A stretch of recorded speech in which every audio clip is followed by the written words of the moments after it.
Hi எல்லாரும் எப்படி இருக்கீங்க? வெஜிடபிள்ஸ் எல்லாம் வாங்கிட்டு வந்திருந்தாங்க. அத தான் எடுத்து வச்சிருந்தேன். எப்படி சொல்றது? அந்த வெஜிடபிள் ரைஸ் செய்யலாம் அப்படின்னு சொல்லி தான் இந்த கேரட்டு, பட்டாணி எல்லாம் வாங்கிட்டு வந்திருந்தேன். காய் இருந்தா பட்டாணி காய் இருந்தா பட்டாணி காய் வாங்கிட்டு வருவோம். இதில கலர் இருக்கும். அது ஊற வச்சு எடுக்கும்போதே தெரியும் நல்ல கலர் இருக்கு அப்படின்றதுக்காக. வேற என்ன பண்றது? வழி இல்ல. ட்ரை எடுத்துட்டு வந்து வச்சுப்பேன். அதெல்லாம் காலி ஆயிடுச்சு. அதனால தான் வெஜிடபிள்ஸ் உள்ள எடுத்துட்டு வந்திருந்தாங்க. எடுத்து கழுவி கிளீன் பண்ணி டப்பால போட்டு வச்சுட்டேன். ஸ்நாக்ஸ் இது. நம்ம தமிழ்நாடு சைடு மாரி இங்க தெரிஞ்ச கடை ஒண்ணு இருக்கு அப்படின்றதுக்காக போயிருந்தாங்க. அங்க தான் வாங்கிட்டு வந்தாங்க.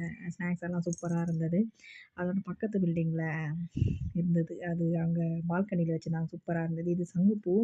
இது 2 வகையில இருக்கு. ஒண்ணு டார்க்ல இருக்கு பாருங்க. அது ஒரே 2 இதழ் நம்ம தான் வருது. இது ஒரு 4 இதழ் வருது. அந்த சின்ன இதோட சேர்ந்து 5 இதழ்.